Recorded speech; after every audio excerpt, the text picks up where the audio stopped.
Online TV. विश्वभरिबाट हिमाल online television हेरिरहनुभएका हजुरहरू सम्पूर्णमा हार्दिक नमन गर्दछु। आजको हाम्रो कार्यक्रमको विशेष अतिथि हुनुहुन्छ नेपाल र विश्व भूराजनीतिको विषयमा अत्यन्त गहिरो, सूक्ष्म र मिहिन ढङ्गबाट अध्ययन चिन्तन गर्ने व्यक्तित्व, राजनीतिक विश्लेषक, त्रिमूल नेपालका अध्यक्ष भरत दाहाल। पछिल्लो समय नेपाली सेनाको सङ्ख्या र भूमिकाको विषयमा तीव्र बहस भइरहेको छ। यसको वास्तविकता के हो? यसको पछाडिको भू रणनीतिक महत्त्व के रहेको छ र विश्वको पछिल्लो विकसित राजनीतिक घटनाक्रमले के सङ्केत गर्छ? यसले कस्तो प्रकारको रूप लिने सम्भावना देखिन्छ? यी विविध विषयमा उहाँसँग विशेष कुराकानी गर्दैछु। स्वागत छ दाइ हजुरलाई। हजुर धन्यवाद।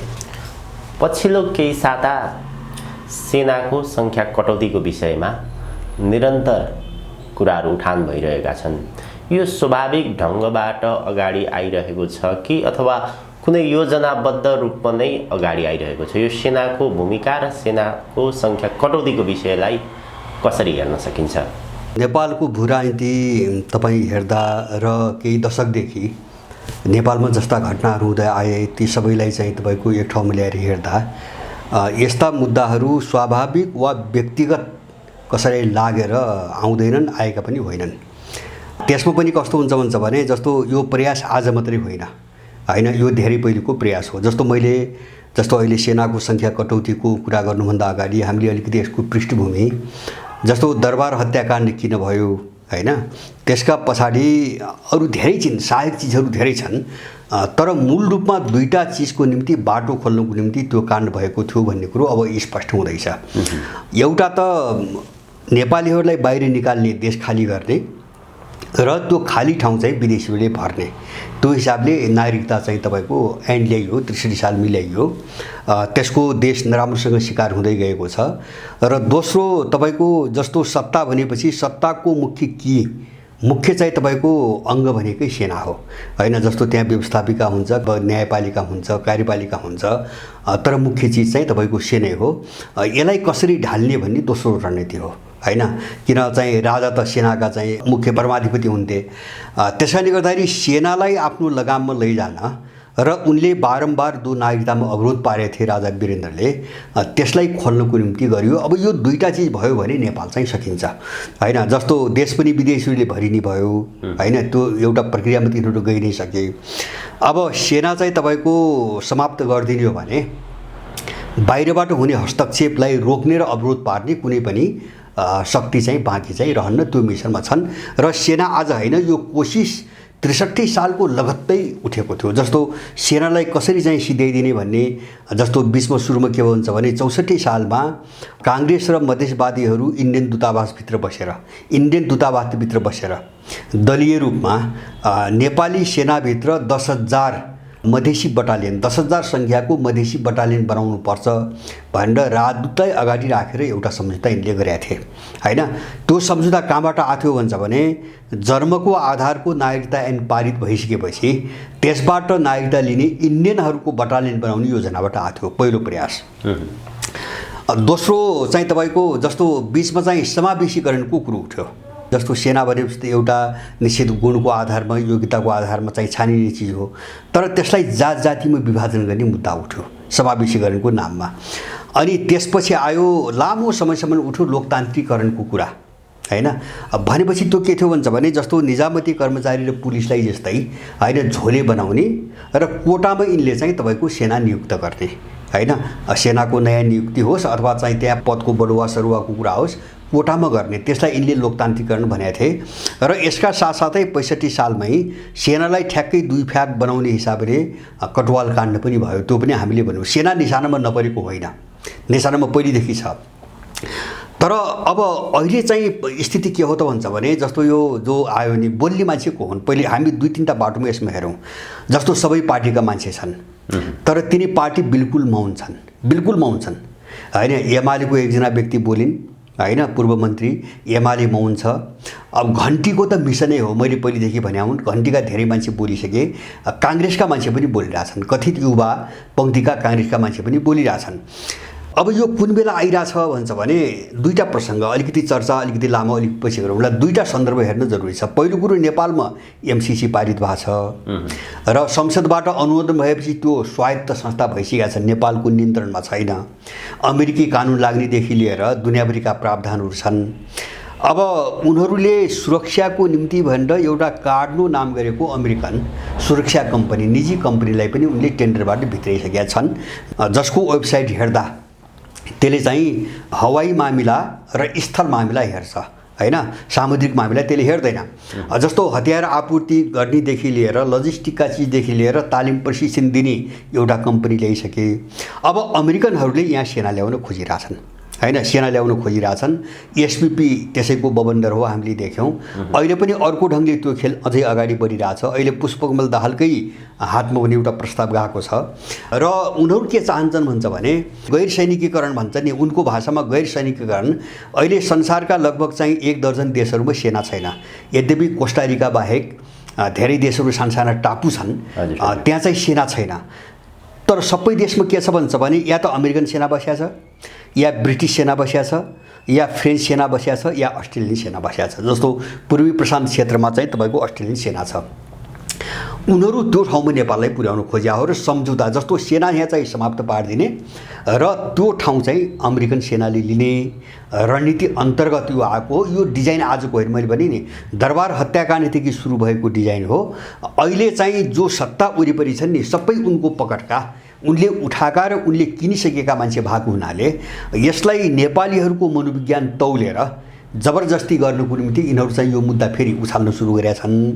र मलाई के लाग्छ भन्छ भने यो षड्यन्त्रमा सेनाभित्रको एउटा तत्त्व पनि संलग्न छ, होइन। यसमा चाहिँ कसैले शङ्का लिनु हुँदैन। किन भन्छ भने सेनाको भूमिका हामीले देखिरहेछौँ, दरबार हत्याकाण्डमा हामीले सेनाको भूमिका देख्यौँ, होइन। त्यसपछि देशको निम्ति यसले के गर्यो त्यो पनि देख्यौँ।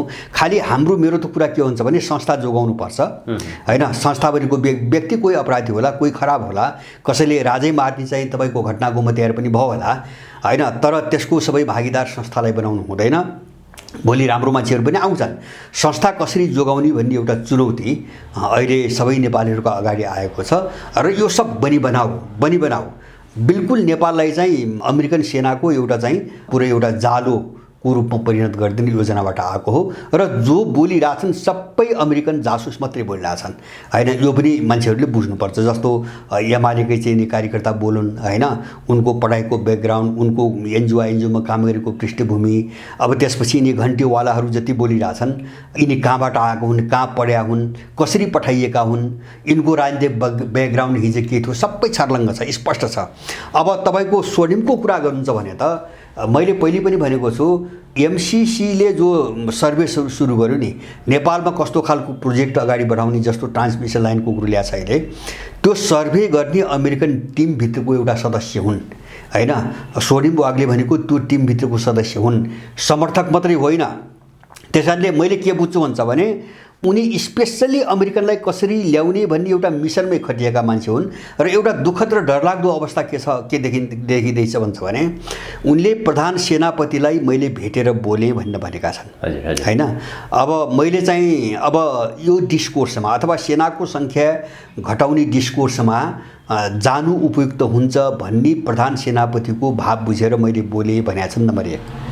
अब त्यसपछि मैले अर्को एउटा प्रधान सेनापतिको त्यो खण्डन भनौँ कि अथवा चाहिँ त्यो चाहिँ के भनौँ एउटा हेरेँ, कुनै एउटा कार्यक्रममा पुलको उद्घाटन केही कार्यक्रम हुँदा हो, त्यसमा उनी बोलेको मैले हेरेँ। उनी यसरी बोलिरहेका छन् मानौ उनलाई बोल्ने मनै छैन, कसैको ठुलो दबावका बीच उनी बोलिरहेछन्। किन जबरजस्त रूपमा प्रतिरोध भयो नेपालमा।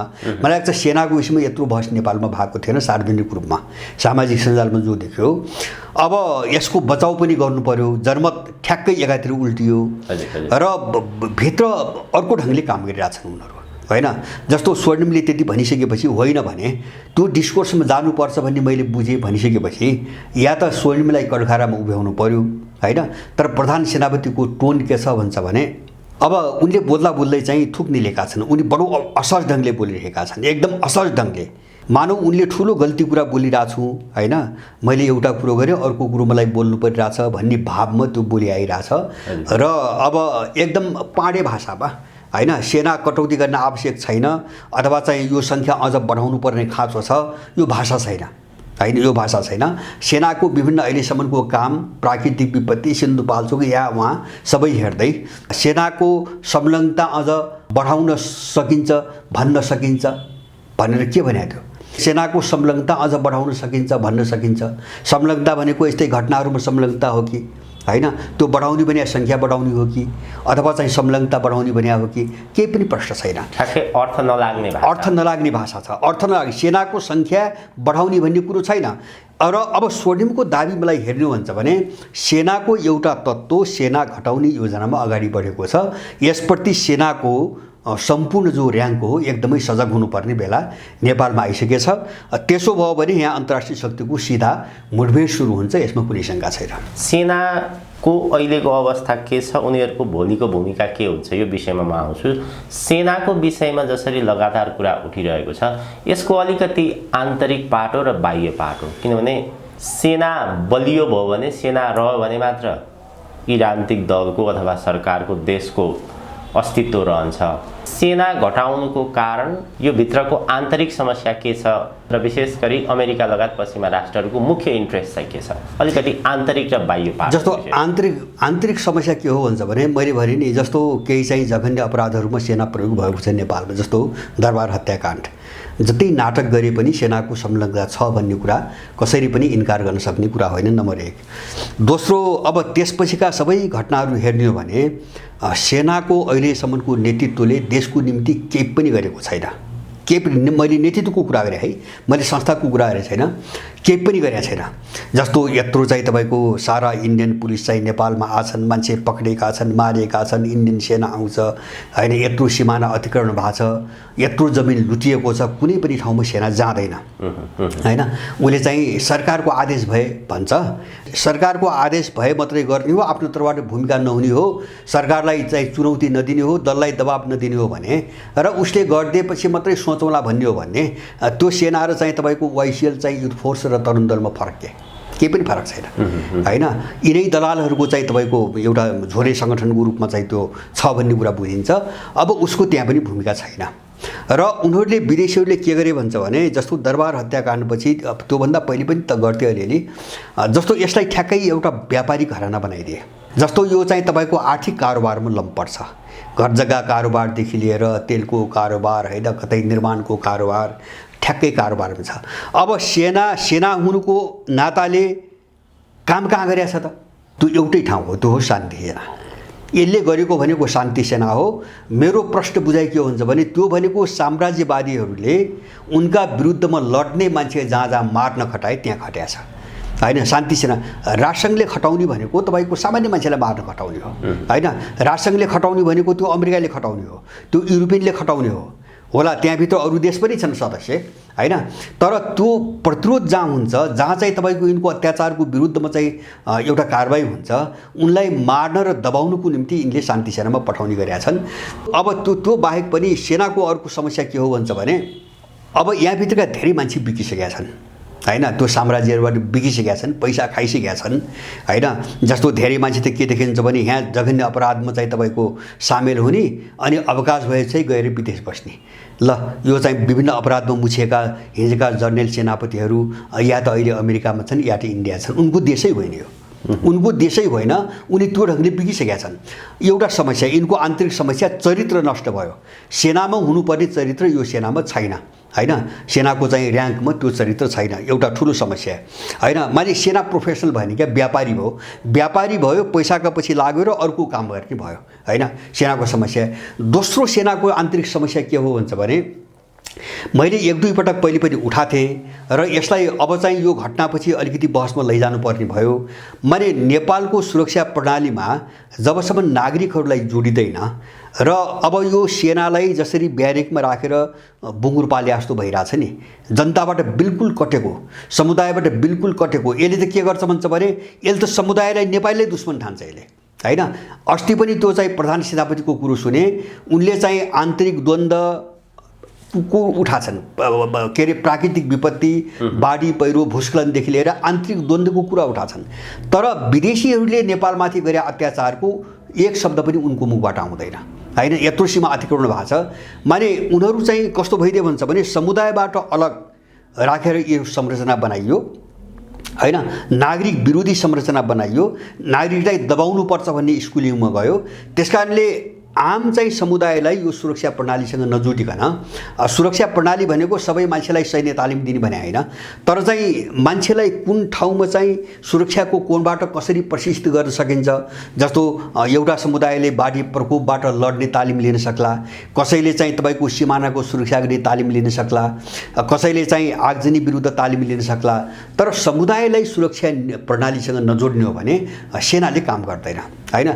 सेनाको दोस्रो समस्या आन्तरिक समस्या यो समुदायबाट अलग बिल्कुल समुदायबाट अलग र समुदाय विरोधी जनविरोधी सेना हो यसको संरचना अब मैले बाहिरको कुरा गर्छु बाहिरको चाहिँ समस्या अहिले के हो भन्छ भने भरिभरि यिनीहरू सबै बिके हैन नेतृत्व तहका मान्छेहरू सबै बिके र अब उनलाई प्रयोग गरिकन जस्तो दल मात्रै हैन जस्तो अहिले यिनलाई सबैलाई प्रयोग गरिकन अमेरिकनहरूले नेपालमा आफ्नो चाहिँ एउटा मिलिटरी चाहिँ तपाईको मिसन अगाडि बढाइरहेका छन् एउटा सैन्य मिसन अगाडि बढाइरहेछन् जस्तो सोनिम वाग्लेको त्यही हो कुरो सोनिम वाग्लेको कुरो पनि त्यही हो प्रधान सेनापतिसँग गएर भेट्या कुरो त उनले त गरे नि हैन अनि चाहिँ सोनिम वाग्लेले जे भने त्यो कुरो होइन त्यो गलत हो सेनाको संख्या घटाउने डिस्कोर्समा छलफल भएको होइन भनेर त प्रधान सेनापतिले भने त सुन्दैन मतलब उनीहरूले अहिले चाहिँ नेपालको भू राजनीतिमा मैले दुईटा कोणबाट हेरौँ दुईटा सङ्गीन कुराहरू नेपालमा एकदम क्रिटिकल अवस्थामा चाहिँ तपाईको पुगे एउटा मैले भने नि नागरिकको कारणले सारा विदेशी भरिन थाले नेपाली निकालिदिए सबै निकालिदिए र दोस्रो चीज के आयो भन्छ भने जस्तो सेनालाई घटाइकन पुरै नेपाललाई विदेशी फौजले चलाउने चाहिँ तपाईको अवस्था आयो अमेरिकाले त्यहाँ मुभ गरिरहेछ त्यो सबै एमसीसी को कभरमा आउने हो भोलि एमसीसी कै कभरमा आउने हो हामीले कहाँ बुझ्छौँ त्यो भनेको प्रश्न के हो भन्छ भने हिजोदेखिको एउटै मुद्दा चीनलाई कसरी ध्वस्त बनाउने एक सूत्रीय मुद्दा त्यही हो फ्री तिब्बत मुभमेन्ट हो यहाँबाट तिब्बत चाहिँ स्वतन्त्र गर्ने आन्दोलन चलाउने चीनलाई चाहिँ तपाईको त्यो एकदमै इन्गेज गर्ने रणनीति बस त्यति हो तपाई हामी सामान्य अनुमान गरौँ जस्तो यो सेना घटाउने कुरा कहाँ जोडिएको छ कति गहिरो छ भन्ने कुरा हामी कहाँ अनुमान गरौँ हुन्छ भने तपाईको 5 वर्ष अगाडि बीआरआई सँग भएका सम्झौताहरू एउटा पनि अगाडि बढेनन् कांग्रेस एमाले माओवादी कसैले पनि अगाडि बढाएन पहिलो यो बुझौँ यो किन रोकिरहेछ जस्तो रुसले विकास र साझेदारीका प्रस्ताव पठायो दोस्रो पटक दोहोर्याएर पठायो यिनले जवाब दिइरहेका छैनन् जवाब दिइरहेका पनि छैनन्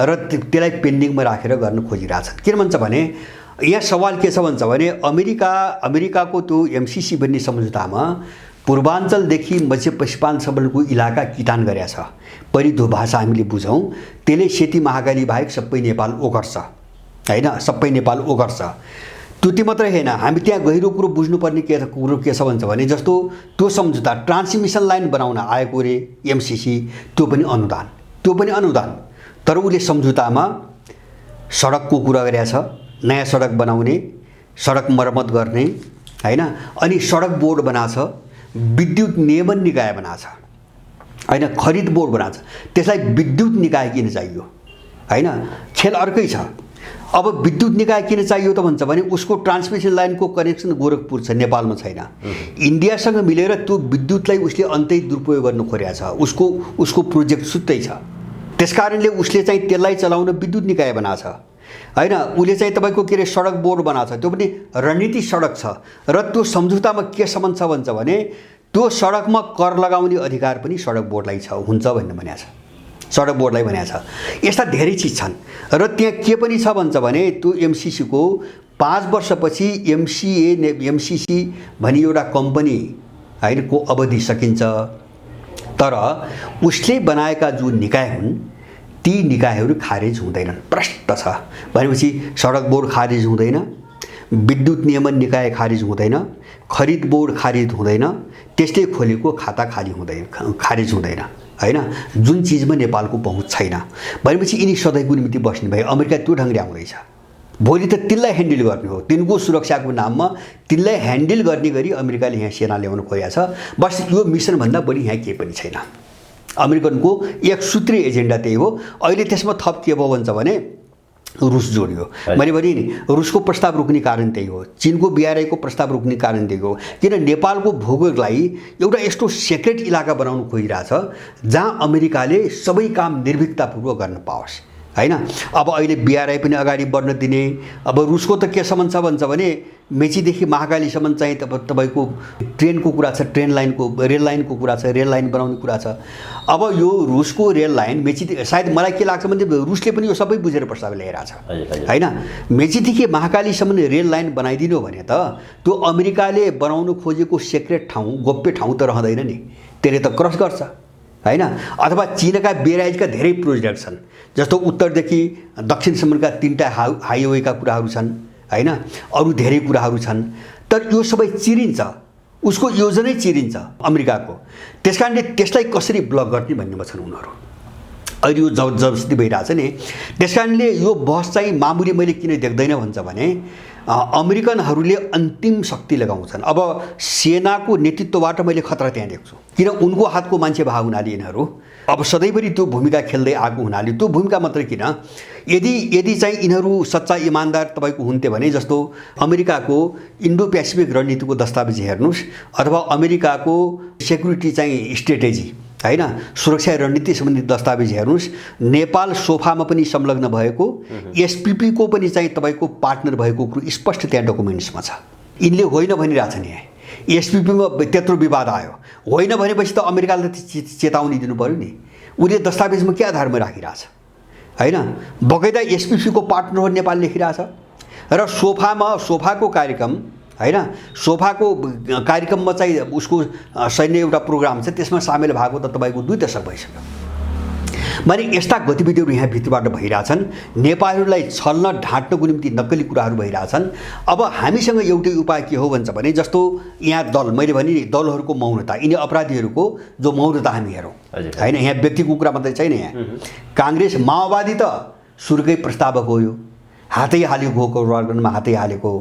अब काङ्ग्रेसका मान्छे पनि बोलिरहेछन्। अब म स्वर्णिमलाई पनि काङ्ग्रेस र चाहिँ घन्टी दुवैतिरको मान्छे भन्छु हैन। अब काङ्ग्रेसका मान्छे पनि बोलिरहेछन्, एमालेका मान्छे पनि बोलिरहेछन्। अब अरू नबोल्ने कुरै भएन हैन, अरू नबोल्ने कुरै भएन। मलाई त केसम्म शङ्का छ भन्छ भने राप्रपासम्म बोलेको छैन, यसको विरुद्धमा राप्रपासम्म बोलेको छैन। यसैले यो दबाब कति खतरनाक छ भन्ने कुरा बुझाउँछ, यो दबाब कति खतरनाक ढङ्गले अगाडि बढिरहेछ भन्ने कुरा देखाउँछ। त्यसकारणले भोलि चाहिँ तपाईँको यिनीहरूले गर्छन्, मलाई त्यसमा शङ्का छैन। यिनले यो काम गर्छन्, मलाई शङ्कै छैन। मलाई शङ्का मात्रै के हो भन्छ भने, अन्तर्राष्ट्रिय भूराजनीति जुन दिशातिर गयो त्यो जोखिम लिएर चाहिँ समाप्त हुने हैन, समाप्त हुने तपाईँको बाटोमा जान यिनी सक्छन् कि सक्दैनन्, बस कुरो त्यति हो हैन। अन्तर्राष्ट्रिय समीकरण सन्तुलनका कारणले यिनले नसक्ने कुरा होला, त्यो छुट्टै कुरा हो। यिनको तर्फबाट सेनालाई विसर्जन गर्ने योजना रोकिन्छ, मलाई चाहिँ त्यस्तो लाग्दैन। यसको निम्ति नेपालीहरूले जनस्तरबाटै सोच्नुपर्छ। सेना संस्था एउटा बचेको संस्था त्यति मात्रै हो, अब बचेको त्यति मात्रै हो। सर्वोच्च अदालत त त्यस्तो भइसक्यो भनेपछि केही पनि बाँकी छैन। बाहिर देख्दाखेरि बचेको त्यो मात्रै हो। यो संस्थालाई बचाउनुको निम्ति अब एउटा जनस्तरबाट पहल गर्ने र अब लड्ने चाहिँ बाटोमा जानुको बाहेक अरूको विकल्प मैले देख्दिनँ।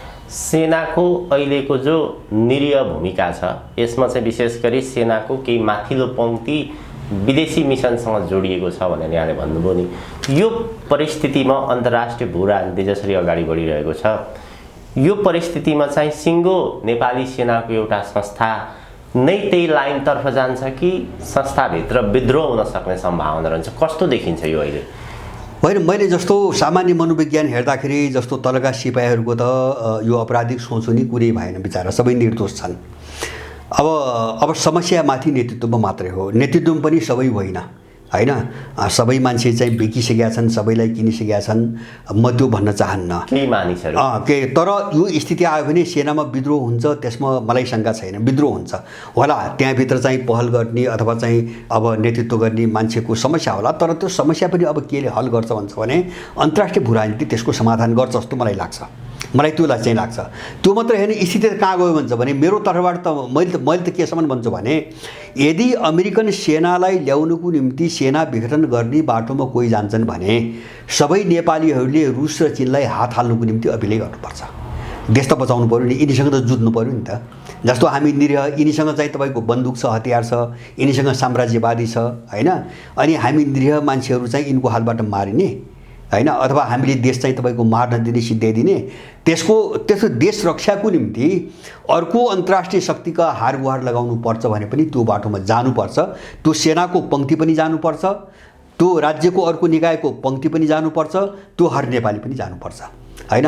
तर त्यो परिस्थिति नआओस्, मेरो कामना त्यति हो, त्यो परिस्थिति नआओस्।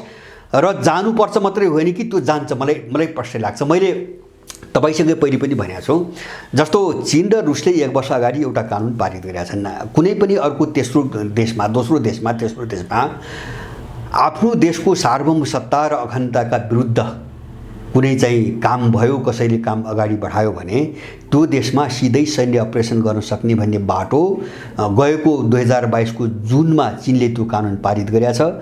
जुलाईमा रुसले 1 महिनापछि रुसले पनि पारित गरेका छ। भनेपछि नेपालभित्रबाट चाहिँ तपाईँको चाहिँ अब त्यो ढङ्गले अमेरिकन सेना नै आयो भने अब त्यो अर्को पक्ष तमासा हेर्छ, मलाई चाहिँ त्यस्तो लाग्दैन। मैले जानकारी पाएको मलाई चाहिँ त्यस्तो लाग्दैन। अब त्यो के घटनाले पनि देखाउँछ भन्छ भने जस्तो युक्रेनले पनि देखाउँछ, युक्रेन घटनाले पनि देखाउँछ होइन। त्यो त अमेरिकनहरूले अति गरेर युक्रेनीहरूलाई प्रयोग गरेर होइन रुसलाई खत्मै गर्ने हिसाबले एउटा सिमानासम्म आइसकेपछि, जस्तो चाहिँ तपाईँको क्रिमियामा जो चाहिँ विद्रोह गराए नि, निर्वाचित राष्ट्रपतिलाई जो विद्रोह गराए, सडक विद्रोहबाट चाहिँ अवदस्त गराए, अब त्यसपछि त क्रिमियासम्म चाहिँ पुग्यो। यता चाहिँ डोनबास क्षेत्रमा त थिँदै थियो, क्रिमियासम्म पनि पुग्यो। भनिसकेपछि अब त्यो जोखिम आइसकेपछि रुसले कदम चाल्न बाध्य भएको, केही पनि होइन। त्यो कदम भोलि चीनले पनि चाल्छ होइन, त्यो सबैले बुझ्न सकिने कुरा हो। त्यसकारणले गर्दाखेरि अब त्यो स्थिति आयो भने हुन्छ के भन्छ भने हामी सिद्धिन्छौँ होइन, यहाँको मान्छे पनि सिद्धिन्छ, देश पनि सिद्धिन्छ। त्यो साम्राज्यवादीले बोक्दैन भने संसारभरिको दशकौँका उदाहरण छन्। जस्तो तपाईँको भियतनाम हेर्नुहोस्, यस्तै गरेर धोका दियो होइन, आफ्ना मान्छेहरूलाई हिँड्यो। तपाईँको अफगानिस्तान हेर्नुहोस्, भर्खरै 21 को घटना हो, धोका दियो। युक्रेनै हेर्नुहोस्, अहिले चाहिँ तपाईँको जेलेन्स्कीलाई धम्काइरहेछन् उनीहरू होइन। जब अब चाहिँ नसक्ने भए होइन, रुस अनुमान गर्यो भन्दा चाहिँ बिल्कुल अर्कै खालको देखियो। अहिले चाहिँ जेलेन्स्कीलाई आरोप लगाएर शिकार बनाउने कोसिसमा गइरहेछन् उनीहरू। जस्तो नेटोको बैठकमा हप्काए, सस्ता दिन्नौ भने बाटै बन्द गरिदिए। त्यो मात्र होइन, बेलायतको रक्षा मन्त्रीले त जोन्सन लिएर चाहिँ रक्षा मन्त्रीले जेलेन्स्कीलाई हप्काए।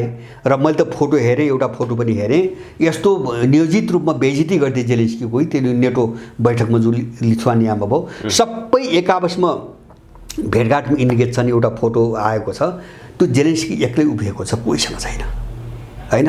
त्यो त अपमानित गरेको होइन, त्यो त उसलाई विदाई गरेको हो।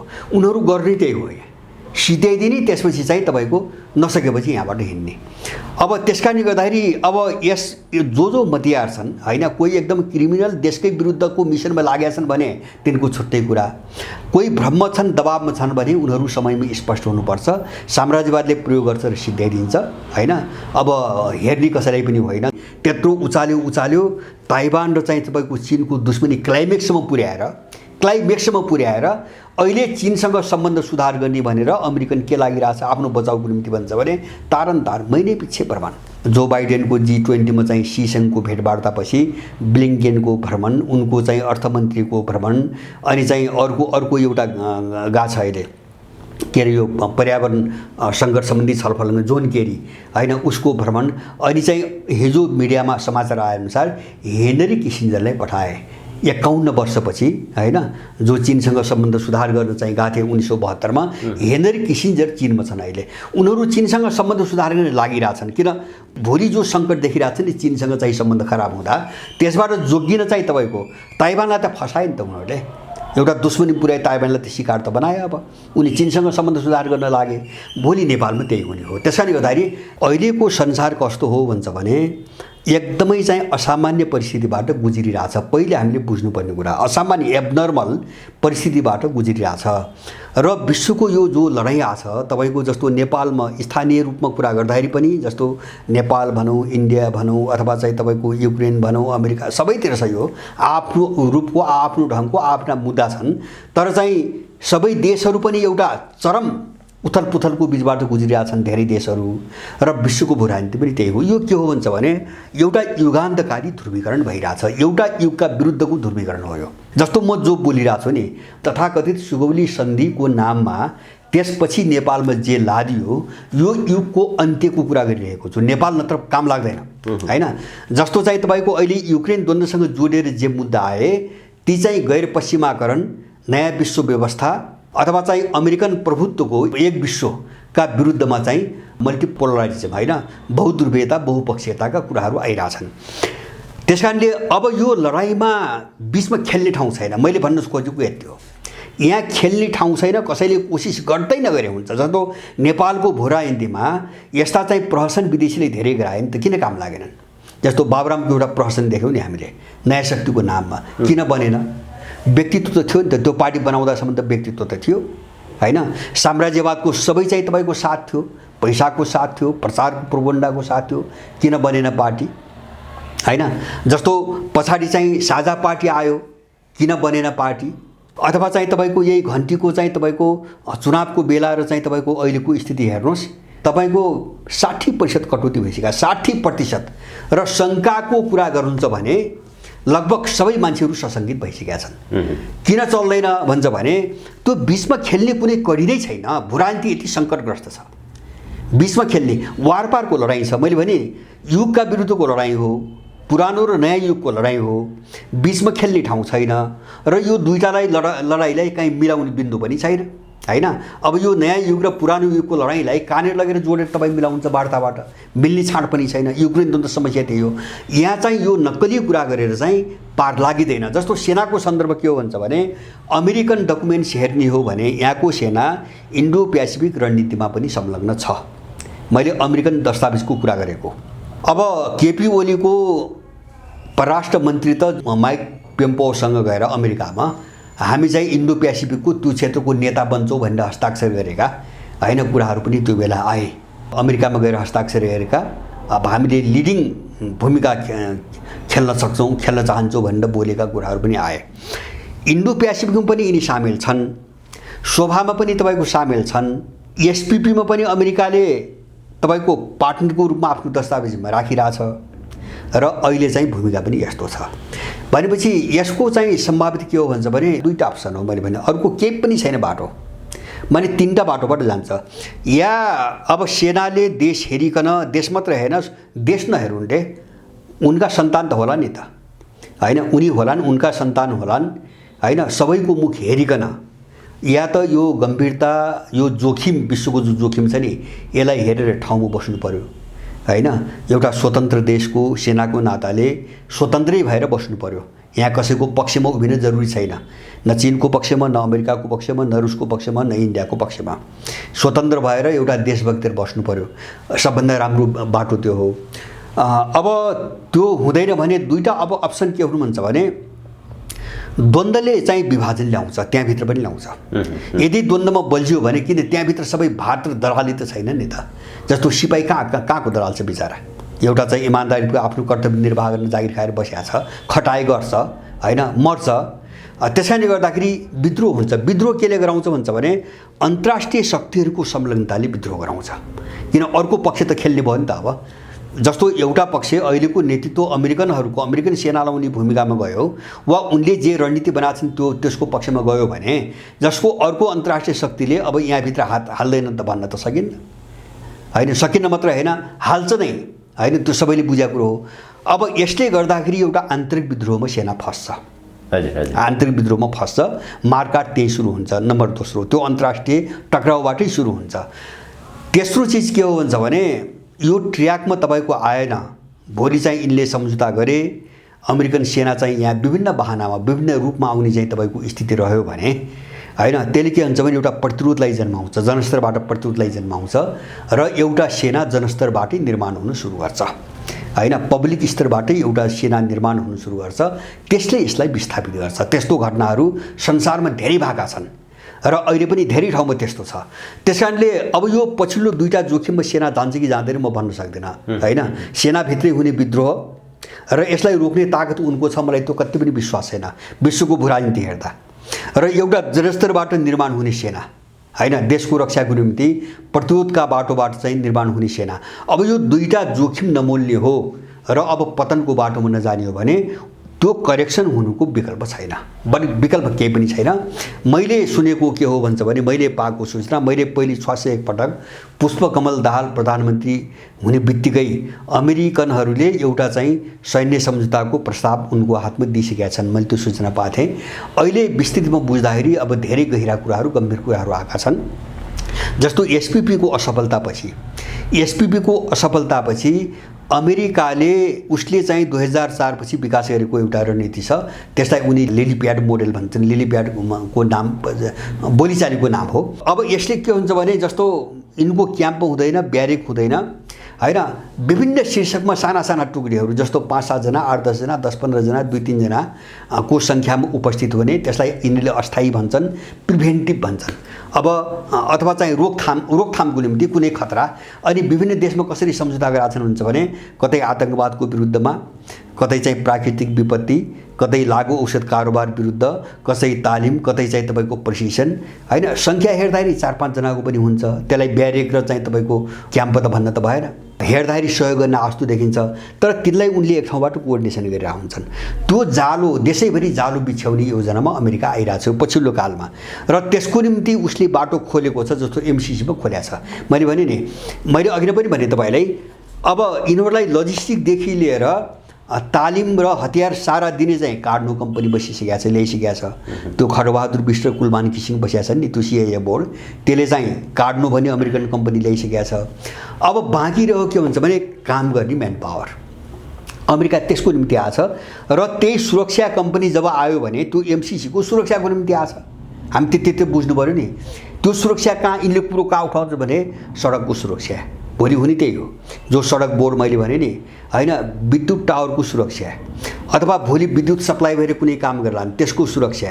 त्यो मात्रै होइन, त्यो सम्झौतामा त अमेरिकन रोजगारीको सुरक्षा, अमेरिकन उत्पादनको सुरक्षा हैन, धेरै क्षेत्र किटान गरेका छन्। त्यो सबै सुरक्षाको नाममा विभिन्न शीर्षकमा अलग अलग सम्झौता गराउने र अमेरिकन कानुन अन्तर्गत परिचालन गर्ने सम्झौता बाटो खोल्या छ। जस्तो अमेरिकन कानुनसँग बाजेका सबै नेपालका कानुन निष्क्रिय हुने, काम नगर्ने भनेर त सम्झौतामा लेखिएकै छ। यो डिजाइनबाट अमेरिकनहरू आइरहेछन्। सेना विघटन गर्ने वा कटौतीको बहाना, कटौती त नाम मात्रै हो, त्यो विघटनै हो। सेना विघटन गर्ने योजना अमेरिकाको सेनाको जालो देशभरि बिछ्याउने हिसाबले आछ। त यही जालोलाई कसरी चाहिँ तपाईँको सेक्रेट राख्ने भन्ने योजना अन्तर्गतै, जस्तो बिआरआई रोकिएको पनि त्यही हो र रुसी प्रस्ताव रोकिएको पनि त्यही हो। देश यो अवस्थामा पुगेको छ। हामी यसमा एकदमै सचेत हुनुपर्छ। नेपाली सेनाको विषयमा अलिकति सकारात्मक सोच राख्ने, अथवा देशमा अहिले जुन प्रकारको गतिविधि भइरहेको छ त्यो सबै विषयहरू सेनाले गम्भीरताका साथ हेरिरहेको छ, उसले रेकर्ड पनि राखेको छ भनेर भनिन्छ, र उपयुक्त समय कुरेर पनि बसिया छ। त्यस्तो उपयुक्त समय आउने बित्तिकै उसले सेनाको जे भूमिका हो, जे जिम्मेवारी हो, त्यो चाहिँ उसले निर्वाह गर्छ। त्यस्तो परिस्थिति आयो भने अहिलेका जो बहालवाला प्रधानमन्त्री होस् अथवा भ्रष्टाचारका प्रकरण मुछिएका पूर्व प्रधानमन्त्रीदेखि लिएर उच्च स्तरका व्यक्तिहरूलाई समेत सेनाले महत्त्वपूर्ण भूमिका निर्वाह गर्न सक्छ। यस्तो प्रकारको व्याख्या विश्लेषण पनि आइरहेको छ। त्यस्तो खालको एउटा आश्चर्यजनक घटना हुने सम्भावना पनि देखिन्छ नेपालमा। होइन, त्यो दिशातिर चाहिँ देश जान्छ। जस्तो यो सबै फेल भइसक्यो, मैले भनौँ न, यो दलीयता, दलीय तन्त्र, लोकतन्त्र यो पूर्ण रूपमा असफल भयो, केही पनि छैन। त्यस कारणले देश चाहिँ तपाईँको जस्तो भोलि त्यो मनोवैज्ञानिक कोणबाट व्याख्या गर्दा, समाजशास्त्री धार्मिक सांस्कृतिक कोणबाट व्याख्या गर्दाखेरि त्यसलाई आफ्नो ढङ्गले व्याख्या गर्न सकेला, तर देशलाई धान्ने कुनै पनि अवयव चाहिँ तपाईँको जमिनमा बाँकी छैन, जगमा बाँकी छैन, सबै ध्वस्त भइसकेको छ। यसैले मात्रै पनि बुझिन्छ यो चिज अब धेरै जाँदैन। यसलाई एउटा झट्का मात्रै चाहिएको छ, एउटा मामुली खालको झट्का मात्रै चाहिएको छ। त्यो जनस्तरबाट झट्का भयो पनि यो जान्छ, त्यो सेनाबाट भए पनि जान्छ, त्यो अन्तबाट भए पनि जान्छ। अब बाँकी रह्यो अर्को कुरो के हुन्छ भने, जस्तो तपाईँले एउटा औँल्याउनु भयो नि, सेनाको भूमिका जस्तो 2-4 महिनापछि एक्टिभली आउन सक्ने र सेनाले आफ्नो भूमिका मुख्य रूपमा अगाडि बढाउन सक्ने, त्यो बहस यहाँ धेरै मैले पनि सुनिरहेको छु। तर मैले चाहिँ त्यो नीतितिर देश जान्छ मलाई पनि त्यो लाग्छ होइन, त्यो नीतितिर देश जान्छ मलाई पनि त्यो लाग्छ, तर त्यो के को निम्ति भन्ने प्रश्न महत्त्वपूर्ण हो। हैन। सेनाले चाहिँ तपाईँको टेक ओभर गर्ला हैन गर्छ महत्त्वपूर्ण प्रश्नमा त्यो केका लागि हैन। जस्तो अहिले हामीले यति बेर चर्चा गरौँ समस्या के हुन्छ भने एउटा काल्पनिक कुरा त्यो अमेरिकाको निम्ति अथवा त्यो चाहिँ तपाईँको चीनको निम्ति त्यो इन्डियाको निम्ति उनको रणनीति उनको योजना अगाडि बढाउनुको निम्ति हैन एउटा निरङ्कुश शासन सुरु गर्ने हैन वा चाहिँ देशको निम्ति। प्रश्न त यति मात्रै हो। देशलाई जुन भट्खालोमा हाली यिनी अपराधीहरूले हैन दल नामका अपराधी गिरोहहरूले यसबाट देशलाई जोगाउने कोणबाट हो भने त्यो सबैले स्वागत गर्छ र त्यो गर्न जरुरी छ। मैले त धेरै पहिले भने हूँ सेनाले के हेरिरहेछ यस्ता चाहिँ पेशेवर अपराधी पेशेवर दलाल अरूका तलुवा हैन जो नेपाली नै होइन यिनको चरित्र मिसन र मानसिकता हेर्ने भने जो नेपाली नै होइन अनि यसको आदेश कुरेर देश मरिरहेको हेर्ने हैन त्यो कसरी सेना भयो त। त्यो हामीले बारबार टेक ओभरको प्रसङ्ग बेला बेलामा उठान भइरहन्छ। देशको अहिलेको परिस्थिति सेनाको भूमिकालाई हेर्दाखेरि हामीले सेनाले कुनै शक्तिको विदेशी शक्तिको आड बिना टेक ओभर गर्ने सम्भावना छ कि छैन अहिलेको परिस्थितिमा?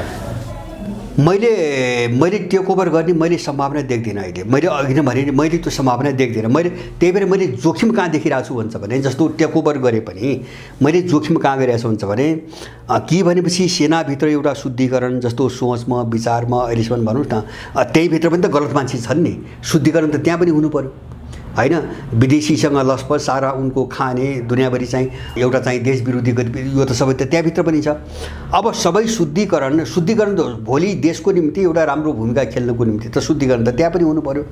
त्यो प्रक्रियाबाट जान्छ र आफ्नो अडानमा जस्तो एउटा बहस एउटा जनमतलाई विश्वासमा लिएर यहाँको मान्छेलाई विश्वासमा लिएर त्यो त उसले भन्नु पर्यो नि जे जोखिममा पर्यो हैन देश चाहिँ भुरान्ती जोखिममा पर्यो र हामीले अन्तर्राष्ट्रिय टक्राउबाट देशलाई जोगाउनु पर्यो हैन। हामी कुनै चाहिँ मिलिटरी ब्लक अथवा मिलिटरी चाहिँ ब्लकसँग सम्बन्धित देशहरूमा हामी झुक्न हुँदैन। हामी यो ढङ्गले चाहिँ भूमिका खेल्न आवश्यक छ प्रष्ट रूपमा भन्न आउनु पर्यो। अब मैले अहिलेसम्म चाहिँ सेनाको सबै स्थिति हेर्दाखेरि मैले त्यो सम्भावना देख्दिनँ हैन। जस्तो होला केही शक्तिहरूको चाहिँ समर्थनमा साथमा आउलान् हैन। जस्तो मैले बढी इन्डो पश्चिमा शक्तिहरूकै चाहिँ तपाईँको आडमा आउने हो अहिलेसम्मको स्थिति हेर्दा हैन। इन्डो पश्चिमा शक्तिहरूकै आडमा आउने हो।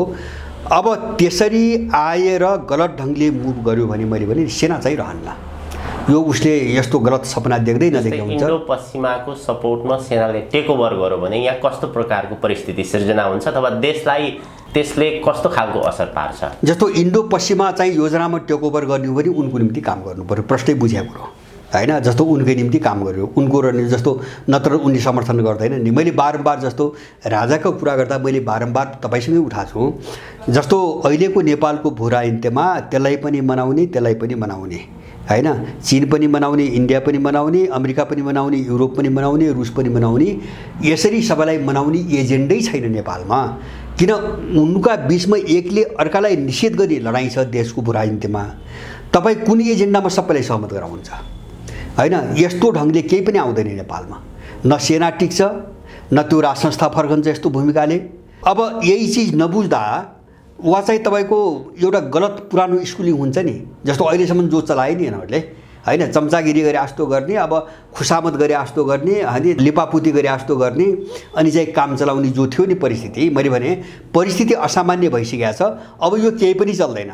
त्यसकारणले आफ्नो खुट्टामा उभ्यौ चल्ने हो भने आफ्नो खुट्टामा उभ्यौ बस सेना अगाडि जान सक्ने सम्भावना यति हो। अब अहिलेसम्म त्यस्तो खालको बहस मैले सुनेको छैन। आफ्नो खुट्टामा उभिएर जाने देशलाई हेर्ने अन्तर्राष्ट्रिय सैन्य गठबन्धनबाट अलग बस्ने र सेनाले त भन्नु पर्यो नि त। जस्तो भोलि चाहिँ तपाईँको रुसले अब अफ्रिकामा बनाउन थाल्यो एउटा समाचार आयो यही चाहिँ जुलाईको अन्त्यमा चाहिँ रुस र अफ्रिकाको चाहिँ समिट छ शिखर सम्मेलन छ। अफ्रिकी देशहरूले रुससँग चाहिँ सुरक्षा सम्झौता गर्दैछन्। बढी पनि त्यो त नेपाल पनि आउँछ। अमेरिकासँग गरेपछि अर्काले प्रस्ताव ल्याउँछ नि त। रुसी प्रस्ताव त आयो नि त मेची महाकाले रेल भन्ने त आयो नि होइन कसरी हुन्न भन्नेले के गरे भन्छ ल भन्नु त फस्यो नि त देश त। यो किन फस्यो त भन्छ भने त्यो अमेरिकनलाई बोक्दा फस्यो उनको निम्ति काम गर्दाखेरि फस्यो अर्काले त हुन दिँदैन। यो ढङ्गले गयो भने सेना सिद्धिन्छ। मैले त्यो टेक ओभर गर्ला तर सुरुको केही चरण द्वन्द्वग्रस्तै हुन्छ मैले बुझेको हैन। ल सेनाले नेतृत्वले सबै बुझेर राम्रै नियतले टेकओभर गरेर अगाडि बढ्न खोज्यो भने पनि अहिलेसम्मको सञ्जाल, अहिलेसम्मको प्रभाव, अहिलेसम्मको पकड त उनले त दबाब त दिन्छन्। जस्तै सेनाले राष्ट्रिय हितमा केन्द्रित भएर आफ्नै चाहिँ स्वविवेकले टेकओभर गर्यो भने त्यो राष्ट्रको लागि फलदायी विषय भयो। तर इन्डो पश्चिमाको आडमा चाहिँ टेकओभर गर्यो भने त्यसले देशमा ठुलो दुर्घटना निम्ति होइन, दुर्घटना होइन, यो एजोब बटालियन हुन्छ। एजोब बटालियन हुन्छ जो अमेरिकाले बनाएको थियो नि त 2014 पछि आफूले खेरेका गुन्डा जो यानुको बिचको चाहिँ बर्खास्तमा प्रयोग गर्यो नि क्रिमिनल ग्याङ, त्यही ग्याङलाई 14 पछि चाहिँ तपाईँको एउटा एजोब बटालियन भनेर अमेरिकाले बनाएर युक्रेनी सेनामा हाल्यो। युक्रेनलाई त्यस्तो गराउने नै त्यही अमेरिकन सेना हो, त्यही एजोब बटालियन। त्यही एजोब बटालियनको भूमिकामा जान्छ यो, र एजोब बटालियनको भूमिकामा जानु भनेको चाहिँ युक्रेन जे भयो नेपाल त्यही बाटोमा जाने हो। त्यसबाट यो सेना पनि अछुतो रहन सक्दैन। यिनीहरू कुनै कोणबाट टेक्छन् भन्ने चाहिँ मलाई लाग्दैन, होइन। एउटा नीति के हुन्छ भने म त्यहाँसम्म पुगेको त छैन, होइन। अब त्यति बढी अलिकति काल्पनिक कुरा पनि अहिले चाहिँ गर्नु उचित हुँदैन, किन संस्था कसरी जोगाउने पनि समस्या छ। मलाई के लाग्छ भन्छ भने यदि कोही सेनाभित्रको कुनै मान्छे ठ्याक्कै देशका विरुद्ध देशलाई खतमै गर्ने कुनै विदेशी मिसनमा लागेर जोडिएर आएको छ भने मात्रै होइन भने यो सबै परिस्थिति बुझेर होला निकटता, स्कुलिङ, तालिम, प्रशिक्षण अथवा चाहिँ धेरै थोरै अलिकति पैसा खाने, सहयोग लिने आदि इत्यादि होला। यस्तो चिजबाट चाहिँ मुक्त भएर अब हामी वारकी पारको एउटा सोचमा गएनौँ भने देश चाहिँ फस्यो, हामी पनि फस्यौँ भन्ने सोचाइबाट गयो भने सेनाले खुट्टा टेक्ने ठाउँ पाउँछ र नेपाली जनताले साथ दिन्छ। नेपाली जनताको साथ भयो भने मलाई लाग्छ सेनाले कसैले छुन पनि सक्दैन र अर्को अन्तर्राष्ट्रिय शक्तिले पनि छुँदैन। आफ्नो खुट्टामा उभिन्छ त किन छुन्छ उसले? खालि जस्तो चिनियाहरू पनि रिएक्सन देखाउने काम हुन्छ भने उनको विरुद्धमा भूमिका भयो भने देखाउने हो, होइन। नेपाललाई के अरे चाहिँ तपाईँको ट्र्याकमा राख्नुको निम्ति सेनाले चाहिँ मुभ गर्यो भने चीनलाई किन विरोध गर्नु परेको छ, रुसलाई किन गर्नु परेको छ, अथवा अर्को कुनै राम्रो देशलाई किन गर्नु परेको छ? त्यो त विरोध त त्यसले गर्छ जसले प्रयोग गर्न पाउँदैन, होइन। प्रयोग गर्ने नि विरोध गर्ने हो। अब यो ढङ्गले गयो भने सेनाले साथ पाउँछ र देश पनि बन्छ, एउटा बाटो पनि जान्छ। एउटा सबैको आशा पनि त्यही हो, होइन। जस्तो सेना ठिक ठाउँमा उभियो भने देश बनाउने बाटोकोली पनि हुन्छ र यिनी अपराधीहरू पनि ठेगान लाग्छन्, देश यो जन्जालबाट मुक्त हुन्छ। उसले त्यही भूमिका खेलोस् भन्ने चाहिँ मेरो चाहिँ तपाईँको आग्रह हो। तर अहिलेसम्म त्यस्तो चित्र मैले चाहिँ स्पष्ट देख्दिनँ, मैले धमिलै देख्छु। त्यस कारणले अब टेकओभरका कुराहरू त यहाँ धेरै भए, होइन। तर के को निम्ति टेकओभर गर्ने हो त्यो चाहिँ केही पनि स्पष्ट छैन। के को निम्ति गर्ने हो, मुख्य चिज त्यो हो। कसका विरुद्ध मात्रै होइन, त्यो कसैका विरुद्धमा गरेर के गर्ने भन्ने कुरा हो। अब देश बनाउने कुरा हो, मुख्य त हाम्रो चासो त्यति हो। त्यो दिशातिर यो जाओस् भन्ने मेरो कामना हो। अहिले तत्काल चाहिँ कामनाभन्दा बढी केही गर्न सक्ने अवस्था छैन। हामी लगभग कार्यक्रमको अन्त्यतर्फ छौँ दाइ। अब अलिकति यो विश्वको परिस्थिति, अन्तर्राष्ट्रिय घटनाक्रम, पछिल्लो समय विश्वको घटनाक्रमहरू हेर्ने हो भने चाहिँ एउटा चरम उत्कर्षतर्फ अगाडि बढेको त्यस्तो देखाउँछ। यो पछिल्लो घटनाक्रमहरूलाई हेर्दाखेरि विश्वको अहिलेको जो परिस्थिति छ यो सामान्य ढङ्गले नै अगाडि बढ्ने सम्भावना देखिन्छ अथवा अहिलेको द्वन्द्व युद्धमै गएर टुङ्गिने सम्भावना कस्तो देखिन्छ पछिल्लो घटनाक्रमलाई हेर्दा? अब सम्भावना सबै छन्। जस्तो सबै परिस्थिति हेर्दाखेरि हुन त कसैले तौल्नुको निम्ति अर्कालाई विचार गर्नुको निम्ति पनि अब त्यही ढङ्गले प्रयोग गरे होला। अब भोलि वारपारै हुने स्थिति आयो भने कुन शक्ति कस्तो पोजिसन उभिन्छ म त्यो ठ्याक्कै अनुमान गर्न सक्दिनँ। तर मैले बुझेको के भन्छ भने युक्रेन द्वन्द्वको नाममा संसारभरि जे भइरहेछ यसको वार्ता र सम्झौताबाट समाधान छैन, पहिलो कुरा, होइन। त्यो चाहिँ पश्चिमा युगको विरुद्धको लडाइँ हो, यो पश्चिमा विचारका विरुद्धको लडाइँ हो र उनको मनपरीका विरुद्धको लडाइँ हो। अब त्यहाँ चाहिँ दर्शन, आइडियोलोजी, विचारधारा, राजनीतिक सिस्टम, पोलिटिकल सिस्टमदेखि लिएर मूल्य मान्यतासम्म आफ्नो संविधान र कल्चरका यावत कुरा जोडिएका छन्। धेरै कुरो बाहिर आइसकेका छ। त्यस कारणले यिनी मुद्दाहरू वार्ताबाट हल हुने कुराहरू होइनन्, नम्बर 1। दोस्रो त्यही भएर जस्तो रुसले शर्त राखेको छ नि त, जस्तो उसले जति भूभाग चाहिँ तपाईँको जनमतसङ्ग्रहबाट गाभ्यो, जस्तो डोनबास क्षेत्रका 2टा प्रान्त भए, जेपोरिजिया, खेर्सोन, क्रिमिया, अब यसमा चाहिँ वार्ता हुँदैन भन्ने उसले भनिरहेछ। जब त्यसमा वार्ता हुँदैन भने अब युक्रेन चाहिँ बाँकीमा वार्ता आउँदैन, कुरो क्लियर भइसकेको छ। अब यो जाँदैन, अब यो चाहिँ वारपारमै गएर टुङ्गिने हो। अब वारपार कस्तो भन्ने कुरा आउँछ। वारपार कस्तो? वारपार भनेको के भन्छ भने या त आक्रमणकारी शक्ति, षड्यन्त्रकारी शक्ति पछाडि हट्नु पर्यो, सरेन्डर गर्नु पर्यो, या त्यसको बिचमा फुट आएर त्यो चाहिँ अगाडि बढ्न नसक्ने हालत हुनु पर्यो, विश्वयुद्धलाई रोक्ने यो दुईटा चिज मात्रै हो। जस्तो मैले बारम्बार भनेको छु, या नेटोमा फुटाउनु पर्यो भनेपछि युरोप र अमेरिकामा विभाजन आउनु पर्यो, या चाहिँ तपाईँको यही प्रक्रियामा अब रुससँग सिधा युद्धमा गइयो भने अब हामी चाहिँ कोही पनि रहँदैनौँ, हामी पनि बच्दैनौँ, जित्ने स्थिति छैन होइन, त्यहाँ त चीन पनि छ, अरू देश पनि छ भन्ने चाहिँ निष्कर्षमा पुगेर यिनीहरूले जेलेन्स्कीलाई बलिको भोको बनाएर छोडिदिनु पर्यो होइन, र सेफ ल्यान्डिङको बाटो खोज्नु पर्यो, या चाहिँ युद्धमा जानु पर्यो। जस्तो अहिले यो रणनीतिबाट हेर्दाखेरि मैले के देख्छु भने दुईटा चालमा चाहिँ तपाईँको दुईटा चाल खतरनाक चालले बढिरहेछ। अहिले सिङ्गो लडाइँ दुईटा मुद्दामा आएर केन्द्रित भयो। एउटा क्रिमिया पुल, र यो महत्त्वपूर्ण जस्तो युक्रेन द्वन्द्वमा यो गुणात्मक फड्को हो भन्छु मैले।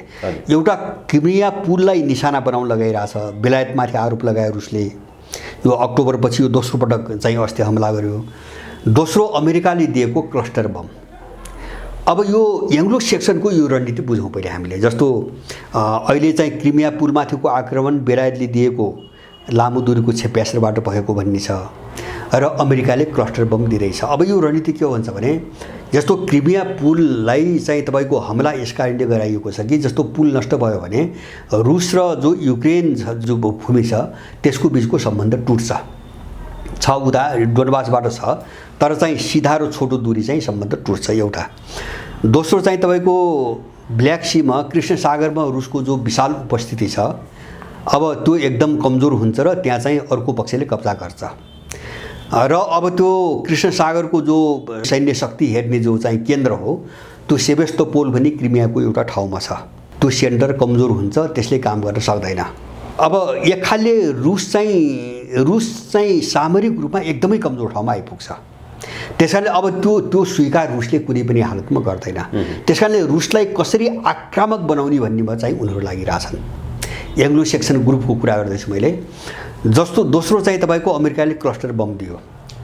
अमेरिका के चाहन्छ भन्छ भने युक्रेनमा विजय हासिल अब उसले गर्न नसक्ने भयो। त्यसकारणले क्लस्टर बमबाट जस्तो मास मेसेकार भन्छ नि, ठुलो एउटा चाहिँ तपाईँको भिडलाई चाहिँ तपाईँको मार्ने होइन, ठुलो सङ्ख्यालाई निर्दोष मान्छेलाई मार्ने। अब क्लस्टर बम प्रयोग युक्रेनले गर्यो भनेपछि त्यसको काउन्टर त रुसले त गर्ने भयो भनिसक्यो। जस्तो रुसले के भन्यो भन्छ भने हामीसँग 10 प्रकारका अमेरिकाले दिने क्लस्टर बमभन्दा घातक बमहरू हामीसँग छन्, तर अहिलेसम्म हामीसँग गोला बारुद सकिँदा पनि हामीले प्रयोग गरेनौँ, तर युक्रेनले प्रयोग गरे भने हामी त्यसको जवाब दिन्छौँ भन्ने भनिसक्यो। यसले के हुने भयो भन्छ भने युद्ध व्यापक हुने भयो। अब व्यापक हुने भयो। अमेरिका युद्धलाई व्यापक बनाउनु खोजिरहेछ। बेलायतको इन्टेन्सन पनि त्यही हो। जस्तो रुसलाई अझै आक्रामक बनाएर युक्रेनप्रति आक्रामक बनाएर त्यो युद्धको चाहिँ तपाईँको दायरा बढाउने।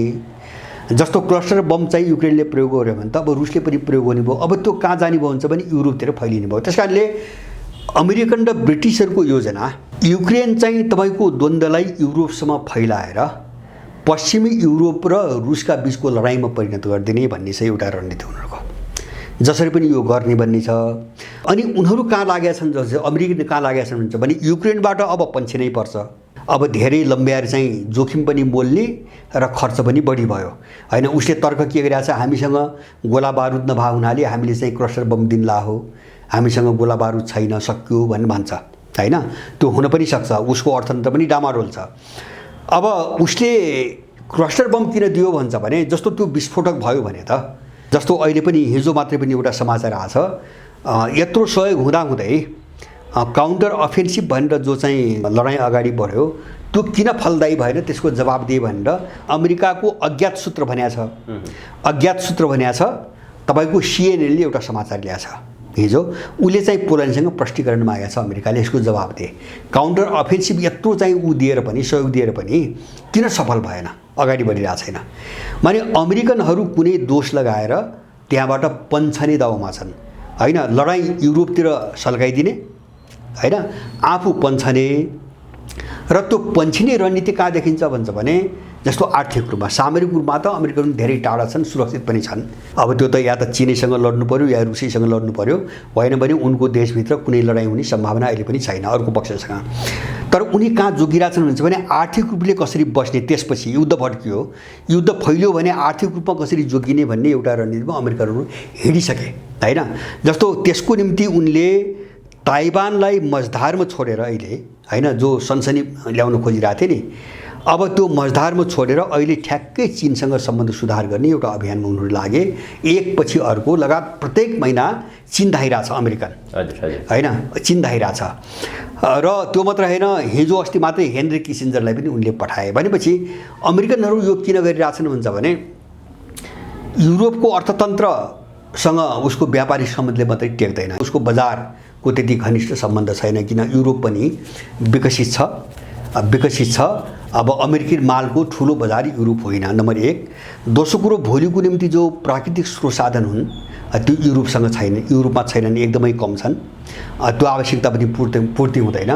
र अहिले चाहिँ विश्वको बजार म्यानुफ्याक्चरिङ क्षेत्रमा सबै कब्जा चीनले गरे हुनाले अब चीनसँग सम्बन्ध वार कि पार भयो भने हामी सिद्धिन्छौँ। जस्तो एउटै चिजले चाहिँ उनीहरू हतोत्साहित भइरहेछन्। जस्तो यो सेमिकन्डक्टर बनाउने यो ग्यालियम र चाहिँ जर्मेनियम जो प्रतिबन्ध लगायो भने चीनले अहिले, होइन, 45-53% त अमेरिकाले आयात गर्थ्यो टोटल चिनिया उत्पादनको 53%। त्यो रोकिदिइसकेपछि अमेरिकनहरू चाहिँ आछु भइसकेका छ। त्यसकारणले भोलि जो युद्ध भट्किन्छ र फैलिन्छ र त्यसले जो आर्थिक सङ्कट खडा गर्छ त्यसबाट बस्नको निम्ति चीनसँग चोचोमोचो मिलाउने सम्बन्ध चाहिँ सामान्यकरण गर्ने बाटोमा अमेरिकनहरू छन्। यसले के सङ्केत गर्छ जस्तो जान्छ भने युक्रेन र रुसको द्वन्द्व चाहिँ चर्काइदिने, फैलाइदिने र आफ्नो सेफ ल्यान्डिङ अलिकति चाहिँ अर्को पक्षसँग अलिकति सहानुभूति राखेर आफू कसरी जोगिने यो खेलमा उनीहरू लागेको हुनाले मैले युक्रेन यो क्रिमियामाथि दोस्रो आक्रमण भयो नि 48 घण्टा बित्यो, रुसको खासै जवाब आएको थिएन। मान्छेहरूलाई धेरै आशंका थियो रुसले भयानक हमला गर्छ भन्ने थियो। तर अहिले अर्को डर के आइरहेछ भन्छ भने बेलायतले हमला गरा हो भन्ने कुरा चाहिँ रुसीहरू बोले। अनि युक्रेन विरुद्ध कुनै पनि अर्को जवाबी कारबाही गरेका छैन अहिलेसम्म, एउटा सन्नाटा छ। र उनीहरू कहाँ चाहिँ सनसनी फैलिरहेछ भन्छ भने रुसले बेलायत विरुद्ध कुनै एक्सन चाहिँ गर्न सक्छ अब, होइन, युक्रेनमाथि त्यस कारणले नगरेको हो र एउटा ठुलो चाहिँ एउटा खतराको दिशातिर गयो।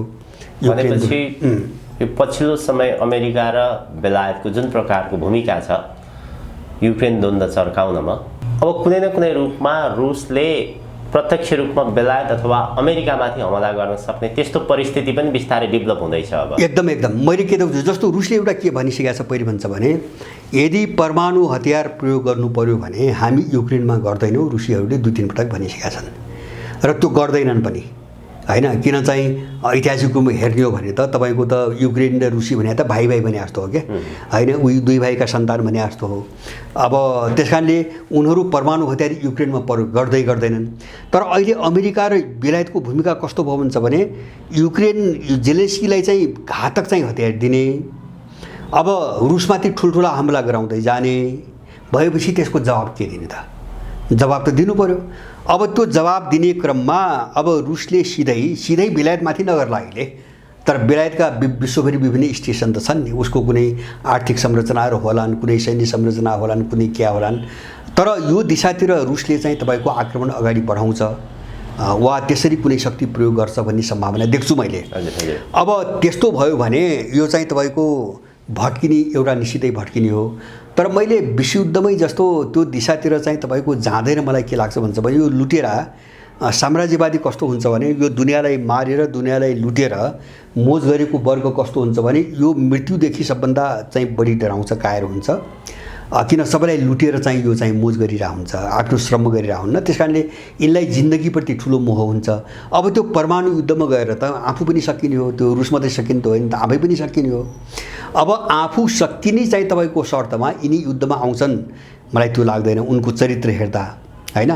तर आएछन् भने पनि उनीहरू टिक्दैनन्, मैले बुझेको त्यही हो। आएछन् भने पनि उनीहरू टिक्दैनन्, उनको बिचमा ठुलो विभाजन आउँछ। विभाजन बाहिर नदेखियोस्, भित्रभित्र कस्तो भइसकेको छ भन्छ भने जस्तो नेटोको चाहिँ महासचिव नियुक्तै गर्न सकेनन् अहिले, एउटा त्यहाँ चाहिँ ठुलो विभाजन आइसकेको छ। दोस्रो चाहिँ तपाईँको ठुलो विभाजन कहाँ आउँछ भन्छ भने क्लस्टर बममा सिङ्गो युरोप त्यसको विरुद्धमा छ, अमेरिकाको विरुद्धमा छ। भयभीत छ नि त, अमेरिकाले के चाहिरहेको छ त्यो त उनले त बुझेका छन्। यसले गर्दाखेरि मैले बुझेको चाहिँ यिनको बिचमा युद्ध फैलियो भने यिनको बिचमा घोषित रूपमा विभाजन आउँछ। विभाजन आयो भने चाहिँ एङ्ग्लो सेक्सन ग्रुप कमजोर हुन्छ र आफै पछि हट्छ र यसले निम्ति वार्ता अथवा युक्रेनलाई बलिको बोको बनाएर, जस्तो अमेरिकाले त बहाना बनाइरहेको छ नि, कहिले कोरिया मोडेलमा फ्रिज गर्ने भन्छ, कहिले इजरायली मोडेलमा हल गर्ने भन्छ, होइन कहिले के भन्छ, विभिन्न नाटक गरिरहेछ। यस्तै कुनै बहाना बनाएर सर्लक्क आफू पन्छिने र अलिकति सम्बन्ध चाहिँ तपाईँको नर्मल बनाएर होइन आफू टेक्ने बाटोमा जाला भन्ने मलाई लाग्छ। अब विषयुद्ध भयो भने त कोही पनि बाँकी रहँदैन। हस्, आजको हजुरको अत्यन्त महत्त्वपूर्ण समय र विचारप्रति धेरै धेरै आभार प्रकट गर्न चाहन्छु। हजुर, धन्यवाद यहाँलाई।